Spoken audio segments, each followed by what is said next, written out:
Assalamualaikum warahmatullahi wabarakatuh. Saya Triviati, guru dari SMA Negeri 1 Loh Bener, akan menjelaskan mengenai sistem reproduksi. Tujuan dari pembelajaran: siswa dapat merinci organ-organ penyusun sistem reproduksi laki-laki dan wanita.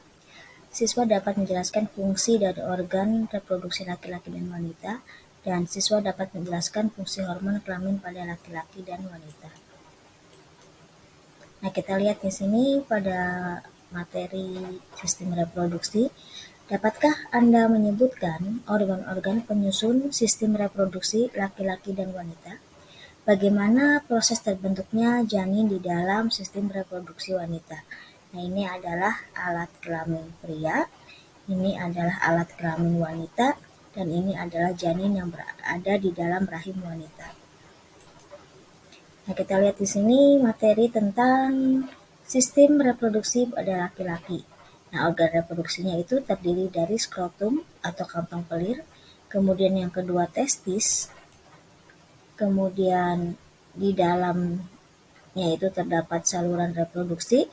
Nah, saluran reproduksi ini terdapat epididymis, vas deferens, ductus ejaculatoris, dan uretra. Nah, ini adalah gambarnya.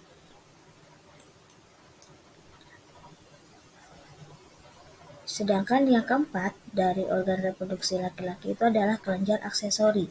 Nah, kelenjar aksesori ini terdapat beberapa bagian, yaitu vesicula seminalis, kelenjar prostat, dan kelenjar Cowper, ya, yang masing-masing memiliki fungsi yang berbeda-beda.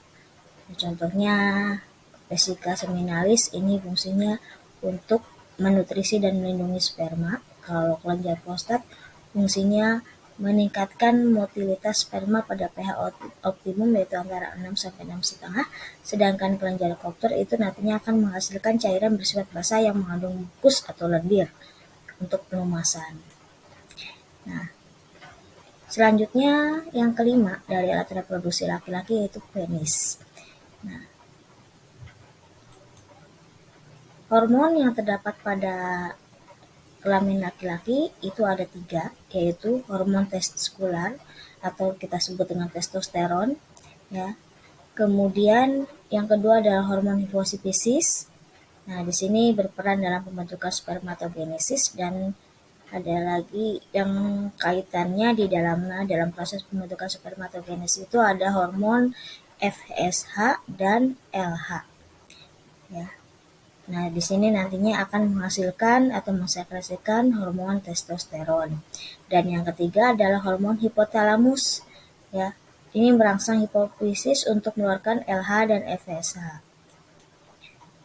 Nah, proses spermatogenesis pada laki-laki itu biasanya terjadi pada tubulus semiferus, yaitu yang berada di dalam testis.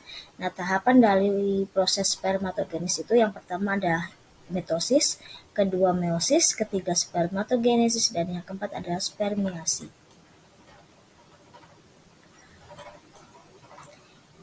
Yang kedua yaitu sistem reproduksi wanita. Organ reproduksi wanita itu terdiri dari yang pertama adalah ovarium atau kita sebut dengan indung telur. Kemudian ada tuba fallopiae, ya. Ini tempatnya terjadinya proses fertilisasi.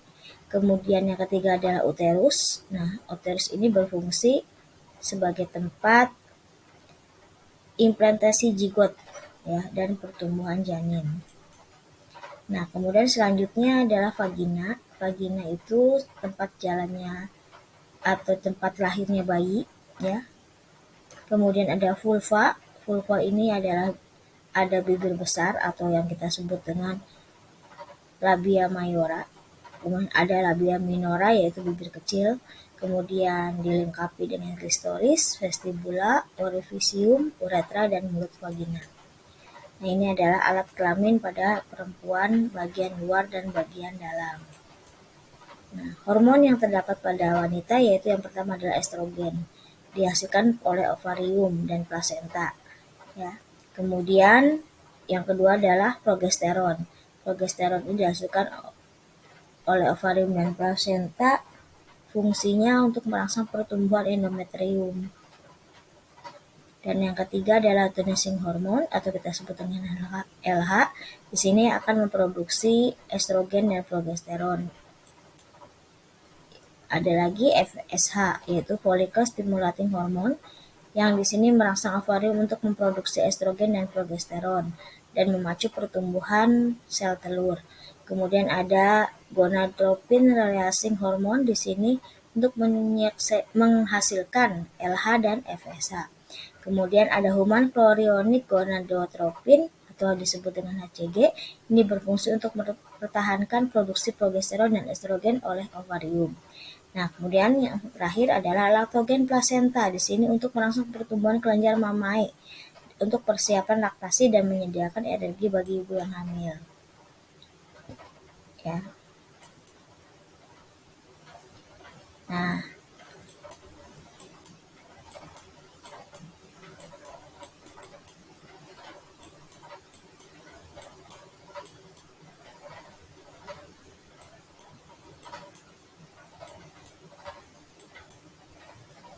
gangguan pada sistem reproduksi baik pada wanita maupun pada laki-laki.